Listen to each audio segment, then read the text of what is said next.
So holy cow, I've got my birth mother's email address after 20 plus years of looking for her. The search efforts paid off, and I find a really good friend of hers from high school on social media, and she sends me her email address. But there's a problem. The email address has both her husband's name, her name, and their last name all in one. So like Bob Carroll Smith at gmail.com. So okay, well, now that's a little bit of a roadblock. I'm just not going to throw an email out there to her saying, hey, I'm here, found you, this is great, because her husband might not know anything about this. Her whole family might not know. So, you know, now what? So, luckily, because now I have her married name and I know where she lives, the town she's in, and it's not a big town, I was able to get a street address. And so you go old school. You write a letter just to her. And that's what I did. So I thought I'd read you the letter because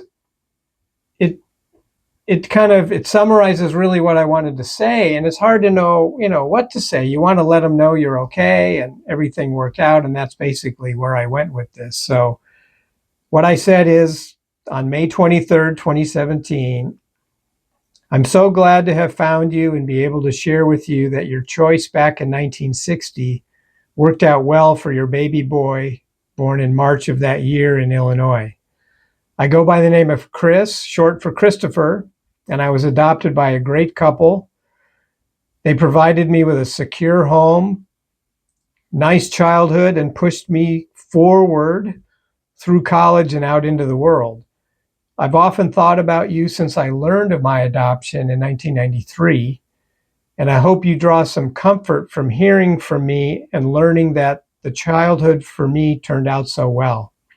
I do have some questions, primarily about my birth father, and would like to talk to you if you are interested. I don't know how much of your current family knows about me, so I won't call or email or try to visit you in person without your consent. If you'd like to talk or correspond via email, my contact information is below. Thanks so much for reading this, and I hope that you'll be in touch.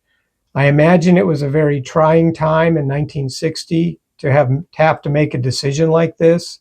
At a minimum, I just want you to know that I appreciate what you did, and my life has been great so far. Thank you.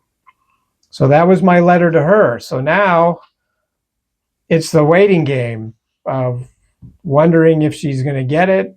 Is anybody else going to read it by mistake? And what the response is going to be, or if you even get a response.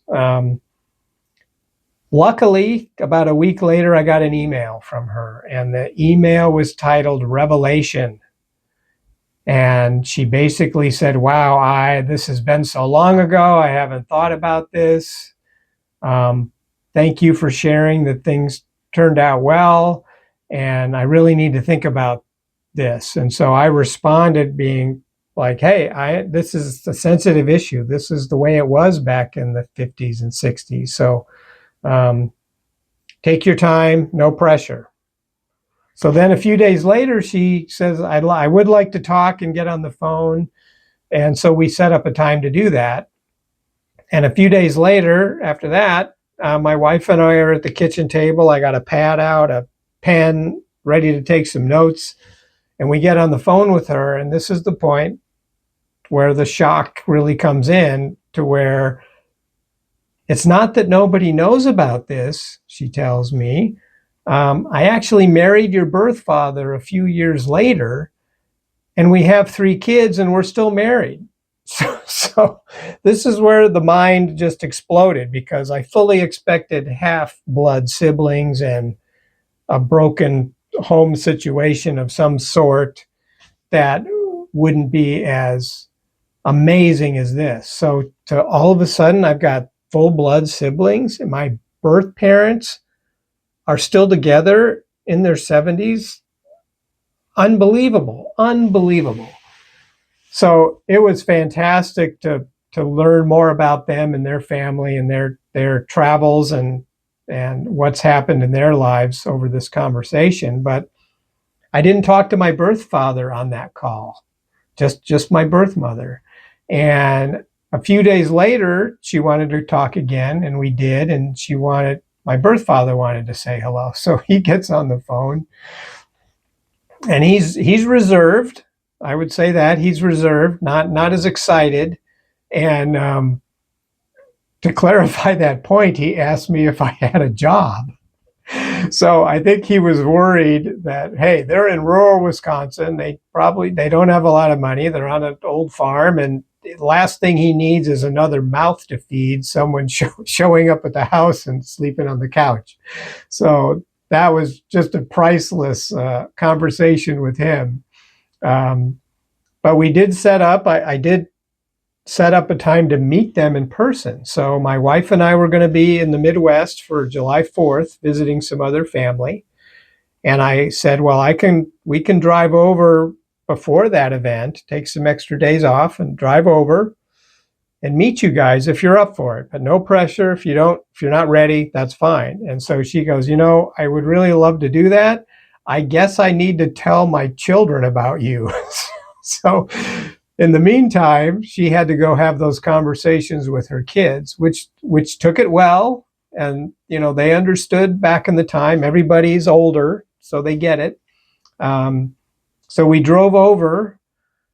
And during the drive, my wife she's a little more panicked than I am in the car. She's just like, well, how do you feel about this? What's going to happen? How come you're not nervous or upset or all this stuff? And I said, there's a sense, part of me that's at peace that I found her and I've had a conversation. There's still a lot of unknowns that you're wondering about, but you're just kind of like letting it stay in the background until you get in the same room with people, just for your own sanity. So, and that's what really was happening to me. I wasn't like overjoyed, excited, singing in the car. It was none of that. We get to the hotel at 3:00, check in. I'm on my laptop doing work for my job. My wife's the one in the bathroom getting ready with makeup and dressing and freaking out. It's like, how come you're not nervous? It's, we need to go. It's like 4:45. You're still on the computer working, and we're supposed to meet him at 5:00 across the street at the sports bar. And all I can say is I was ready. I didn't fully know what to expect, and I was kind of not letting my brain go crazy on it. So we get over to the sports bar, and it's just a love fest from my birth mother. So it was an amazing reunion to hug her, and she's holding my hand and very crying and excited for the whole reunion thing. My birth father's still reserved, not knowing how this is going to go down. And I think in observing him and his reaction to us and some of the questions, and then I think even watching his wife react to me, I sensed there was guilt. I think at the time, back in 1960, he might have been the instigator of, we have to give this baby up for adoption. We're not, the relationship wasn't stable at that point, and they weren't going to go forward as a family at that point as far as what they meant to each other at that time. So I think he was bearing some guilt. But luckily that, over dinner, he loosened up a little more and things were fine. He realized I had a good job, which is important.